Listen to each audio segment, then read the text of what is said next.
প্রথম বিশ্বযুদ্ধের কারণ কি ছিল তা এখনো একটি বিতর্কিত বিষয় হয়ে রয়েছে।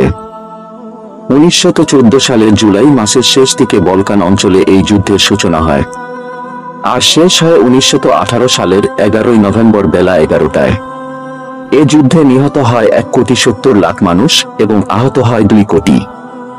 ভারত বাংলা উপমহাদেশ থেকে 13 লাখ সৈন্য ব্রিটেনের পক্ষে যুদ্ধে অংশ নেয়। তার মধ্যে নিহত হয় 74,000। 1914 সালে দুই প্রতিদ্বন্দ্বী শক্তির মধ্যে ভয়াবহ যুদ্ধে দীর্ঘমেয়াদের কারণ নিয়ে বিশ্লেষকরা গবেষণা চালিয়েছেন। এই যুদ্ধে এক পক্ষে ছিল জার্মানি ও অস্ট্রিয়া-হাঙ্গেরি সাম্রাজ্য এবং অন্য পক্ষে ছিল রাশিয়া, ফ্রান্স ও গ্রেট ব্রিটেন। গবেষকরা এই যুদ্ধের পেছনে রাজনৈতিক, ভৌগোলিক, অর্থনৈতিক, সামরিক দ্বন্দ্বের বিষয়গুলো, জোট ও মিত্রতার জটিল যোগসূত্র, সাম্রাজ্যবাদ, জাতীয়তাবাদের বিকাশ এবং উসমানী সাম্রাজ্যের ক্ষয়িষ্ণু অবস্থার কারণে যে শূন্যতার সৃষ্টি হয় সেসব বিচার বিশ্লেষণ করেছেন। এক্ষেত্রে আর যেসব গুরুত্বপূর্ণ বিষয়ে খতিয়ে দেখা হয় তা হল অমীমাংসিত ভূখণ্ডগত বিরোধ, ইউরোপে ভারসাম্য বিধানকারী শক্তির পতন ঘটতে যাচ্ছে এমন ধারণা, শাসন ব্যবস্থার জটিলতা ও ভঙ্গুরতা, কয়েক দশক ধরে চলা অস্ত্র প্রতিযোগিতা এবং সামরিক পরিকল্পনা। বিশ্লেষক ও গবেষকরা এই যুদ্ধের স্বল্পমেয়াদী কারণও বিশ্লেষণ করেছেন। তারা বলেছেন 1914 সালে গ্রীষ্মের ঘটনাটির ব্যাপারে গুরুত্ব দেয়া হলে এ যুদ্ধ এড়ানো হয়তো সম্ভব হতো, অন্যথায় তা নিয়ন্ত্রণের বাইরে চলে যাবে। 1914 সালের জুলাই মাসের সংকট নিয়ে রাষ্ট্রনায়ক ও জেনারেলরা তাৎক্ষণিক যে সিদ্ধান্ত নেন তার মধ্যেও যুদ্ধের কারণ নিহিত রয়েছে। একজন বসনীয় সার্ব জাতীয়তাবাদী অস্ট্রিয়ার আর্চডিউক ফ্রান্স ফার্নান্দোকে হত্যা করে। সার্বিয়ার একটি সার্ব জাতীয়তাবাদী সংগঠন তাকে সমর্থন করে। অস্ট্রিয়া-হাঙ্গেরি ও সার্বিয়ার মধ্যে এ যুদ্ধে ক্রমে রাশিয়া, জার্মানি, ফ্রান্স এবং অবশেষে বেলজিয়াম ও গ্রেট ব্রিটেনও জড়িয়ে পড়ে। যুদ্ধ শুরুর কিছুদিন পর জার্মানি ও উসমানী সাম্রাজ্য একটি জোট গঠন করে। যেসব কারণে এ যুদ্ধ সংঘটিত হয় তা হল কূটনৈতিক ব্যর্থতা। এই যুদ্ধের জন্য দায়ী অন্য কারণগুলো হল কূটনৈতিক সংকটের সময়ের ঘটনাবলী। এর মধ্যে ছিল উদ্দেশ্য নিয়ে বিভ্রান্তি, যেমন জার্মানি মনে করেছিল ব্রিটেন এই যুদ্ধে নিরপেক্ষ থাকবে, যুদ্ধের গতি প্রকৃতি যা অবশ্যম্ভাবী ঘটে থাকে, এবং কূটনৈতিক বিভ্রান্তি ও যোগাযোগের অভাবে সংকট দ্রুত গতিতে ছড়িয়ে পড়ে। ইউরোপীয় ঔপনিবেশ নিয়ে বৃহৎ শক্তিগুলোর মধ্যে Italy, France, Germany, Britain, Austria Hungary ও রাশিয়া কয়েক দশক ধরে চলা কূটনৈতিক দ্বন্দ্ব 1914 সালে এসে তাদের মধ্যকার উত্তেজনাকে ব্যাপক বাড়িয়ে তুলেছিল। 1867 সাল থেকে ইউরোপে শক্তির ভারসাম্যে পরিবর্তন সরকারগুলোর মধ্যে সংঘাতের কারণ হয়ে দাঁড়ায়।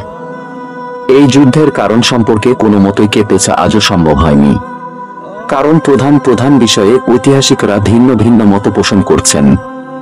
গোপন ঐতিহাসিক তথ্য প্রাপ্তিতে বিলম্বের কারণে সময়ের ব্যবধানে যুক্তির পরিবর্তন ঘটেছে। কেউ কেউ জার্মানি ও অস্ট্রিয়া-হাঙ্গেরির পদক্ষেপকে প্রধান কারণ বলছেন।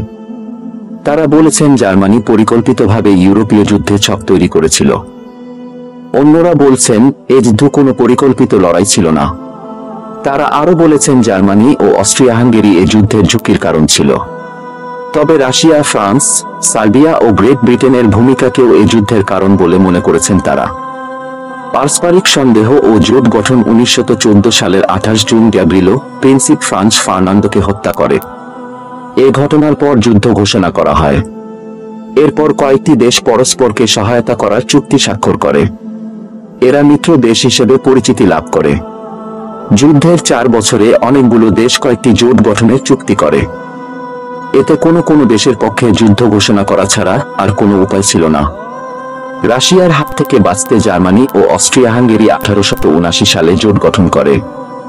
সার্বিয়ার ওপর রাশিয়ার নিয়ন্ত্রণ প্রতিষ্ঠা ঠেকাতে 1881 সালে অস্ট্রিয়া ও সার্বিয়া একটি জোট গঠন করে। ইতালি যাতে রাশিয়ার পক্ষ না নেয় সেজন্য জার্মানি ও অস্ট্রিয়া-হাঙ্গেরি দেশটির সাথে জোট গঠন করে 1882 সালে। 1914 সালে রাশিয়া, ব্রিটেন ও ফ্রান্স পৃথকভাবে শান্তি চুক্তি না করার একটি চুক্তি করে। রাশিয়া নিজেকে জার্মান অস্ট্রিয়া-হাঙ্গেরির হামলা থেকে রক্ষা পেতে ফ্রান্সের সাথে একটি চুক্তি করে 1894 সালে। জার্মানি ক্রমবর্ধমান হুমকি মোকাবিলায় ব্রিটেন, ফ্রান্স ও রাশিয়া 1960 সালে একটি ত্রিপক্ষীয় চুক্তি করে। একই বছর ব্রিটেন ও রাশিয়া একটি মিত্রতার চুক্তি করে। এর আগে 1904 সালে ব্রিটেন ও ফ্রান্স একটি চুক্তি করে, তবে তা কোনো গঠনের চুক্তি ছিল না। সাম্রাজ্যবাদ কোনো দেশ যখন অন্যদের ভূখণ্ড দখল করে সেখানে তাদের নিজস্ব শাসন চালু করে তখন দেশটি সাম্রাজ্যবাদে পরিণত হয়। 1900 সালে ব্রিটেনের সাম্রাজ্য 5টি মহাদেশ পর্যন্ত সম্প্রসারিত হয়। ফ্রান্স আফ্রিকার বিশাল এলাকা শাসন করে। শিল্প বিপ্লবের ফলে দেশগুলোর বাজার সম্প্রসারণ জরুরি হয়ে পড়ে। এ নিয়ে জার্মানির সাথে ব্রিটেন ও ফ্রান্সের দ্বন্দ্বের সৃষ্টি হয়। জার্মানি সাম্রাজ্য বিস্তারে আফ্রিকায় প্রবেশ করে, কিন্তু তারা ছোট কিছু এলাকা দখল করতে সক্ষম হয়। সমরবাদ এ যুদ্ধের আরেকটি কারণ ছিল। ইউরোপের শক্তিগুলোর বিভক্তি, সেখানে ব্যাপক অস্ত্র প্রতিযোগিতার সূত্রপাত ঘটে। ফ্রান্স ও জার্মানি উভয়েই 1970 সাল থেকে 1914 সাল পর্যন্ত তাদের সেনা সংখ্যা বাড়িয়ে দ্বিগুণ করে। সাগরে নিয়ন্ত্রণ দখলে ব্রিটেন ও জার্মানি তীব্র প্রতিদ্বন্দ্বিতায় নামে। উভয়ে যুদ্ধজাহাজ তৈরি করে। জাতীয়তাবাদ আরেকটি কারণ ছিল। নিজ দেশের অধিকার ও স্বার্থকে সর্বোচ্চ অধিকার দেয়া হচ্ছে জাতীয়তাবাদ। ইউরোপের দেশগুলো নিজেদেরকে অন্যদের থেকে শ্রেষ্ঠ বলে দাবি করতে থাকে। ভিডিওটি ভালো লাগলে লাইক, কমেন্ট ও শেয়ার করতে ভুলবেন না। এরকম আরো নতুন নতুন ভিডিও সবার আগে পেতে আমার উন্মোচিত রহস্য চ্যানেলটি সাবস্ক্রাইব করে বেল বাটনে ক্লিক করে রাখুন।